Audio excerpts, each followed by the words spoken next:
Right, I thought I'd just let you see the Springer collection so far. So, I've got a soft spot for Springers, always have had. Even though I've got some really top-end PCPs, I still think shooting Springers is great fun. There's something about it, it's just back to basics. I mean, I grew up when there was no such thing as PCPs, and it was all Springers. In fact, this Webley Mark III here, my lovely Webley Mark III, and it is a lovely, lovely rifle, this. Definitely one of my favourites. I've had this absolutely ages. This was made in 1967, which makes it just almost the same age as me. And it is absolutely lovely. And even now, it needs a new spring, could do the new washer. But even now, it still shoots lovely. It's very low powered these days. Like I say, it needs a new spring, could do the new washer, but it's still a lovely gun to shoot. The engineering on these things is something else. The bluing, the polishing of it, the whole rifle really. I mean, look at that. For a rifle that was made in 1967. It's an absolute peach of a thing. They've really, really took their time to make these rifles.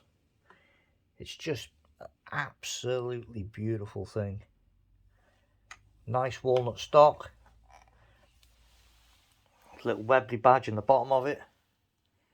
And like I said, I've had this one ages. Managed to keep it all complete. Not lost anything off it. And it's still, like I say, still shoots. Pretty good really, just needs a new spring and it could do the new washer, but I've done nothing to it. So I mean, at one time I did a fair bit of hunting with this rifle. My eyes were better, but these days I must admit I don't use it very much. Do use it every now and again just for plinking away with, but fantastic. It's just so well made. Look at that. 1967. The quality is spectacular. These barrels slightly tapered. That tapering was all done by an individual on a lathe. Each one's been done individually, so they're all slightly different. It's just a fantastic thing.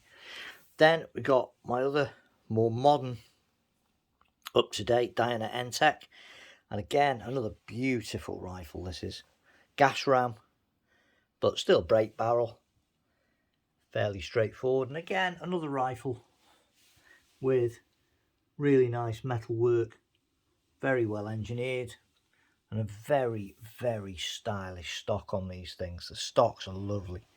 These shoot really well as well with these gas rams. You know, that has got a lovely stock on it. Some nice little details, little N-Tech inlaid into the stock. And it is a nice walnut stock, some nice figuring on it. Checkering's really good as well. I know it's not hand cut, it's laser cut, but even so it still feels really good. And all in all, really like that Diana. It's a brilliant rifle, great trigger on it as well. Nice and powerful. Then we've got my the older of the HR81s, and this is one with the plain metal foresight, and it's just got the plain trigger guard. This one's had a fair bit of use, this one. You see the bolt there. This one has had a fair bit of usage. Even so, still in quite good condition. The bluing's not quite as good as this one. This is the more modern one. Crackle finish on the foresight on these, and a crackle finish on the trigger guard as well. Still metal. It's not alloy or anything. It's still metal, but it's got this like crackle sort of coating over the top of it. And again, made in the traditional style. Look at that. This has had very little use, this one. You can tell it's not had much use because the bolt's still retaining the original bluing. It's not been worn away where the bolt's been cycled. And it's got really good bluing. Deep, deep polishing. Look at that. Beautiful, deep, deep, deep polishing on these. And the bluing or blacking is absolutely stunning. It shows how good they were, because when you look at that, you can't see any tooling marks at all on that. There's no lines where the barrel's been drawn or anything. And look at the more modern guns, even though this is a good quality gun, see the surface of that on the Diana? Not as well polished as either the Webley from 67 or this Sterling, which is from 81. Well, actually, this is probably a later one. This is probably 82, this one. But that's really nice. The polishing's bang on these. They really went to town when they were doing these with the metalwork. You just don't see polishing like that anymore. You know, that's really nice, but you can still see the tooling, the marks in the steel. It's just not as nicely finished. And the Diana's actually got a good finish for a Springer for most of them these days, but it's nowhere near the shine that you get even on this old Webley from 67. All these Sterlings. So there they are, my Springers. I love them. Great fun. Still shoot this one quite a bit. This one comes out every now and again with me, because this one, like I say, is still, it's not been used very much at all by its previous owner, I don't think. It's still got a really strong spring and a really good washer, and it still shoots pretty powerfully. It's given about 11 foot-pounds, this one. This one has had a slightly harder life and could do with a mainspring, but even so, this is still making about 10 foot-pounds, so it's not too bad. Both 2.2. This comes out quite a lot with me, to be fair, mainly in the summer. It's a great wander around rifles, Springers. Just put a small telescopic sight on them, they're just great things. And this little beauty, every now and again, special occasions, it'll come out. This is very low powered now. This is only getting about 8 foot-pounds, but nonetheless, it's beautiful.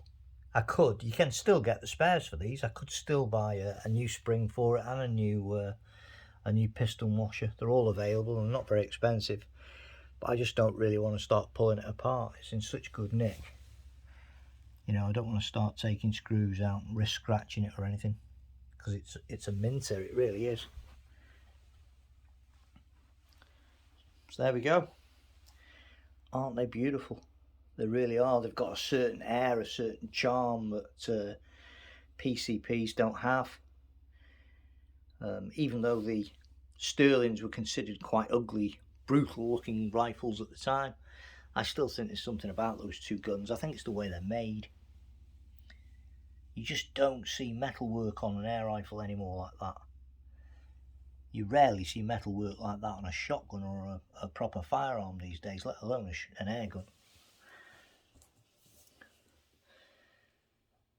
And that thing looks like it could be on a shelf as a new rifle. It's kept so well over the years. I mean, I know some of it's due to the way you look after them, but a lot of it is due also to the extremely high levels of craftsmanship they put into these rifles. Fantastic things. 4 really nice non-PCP rifles. 3 Springers and 1 gas ram. Beautiful things.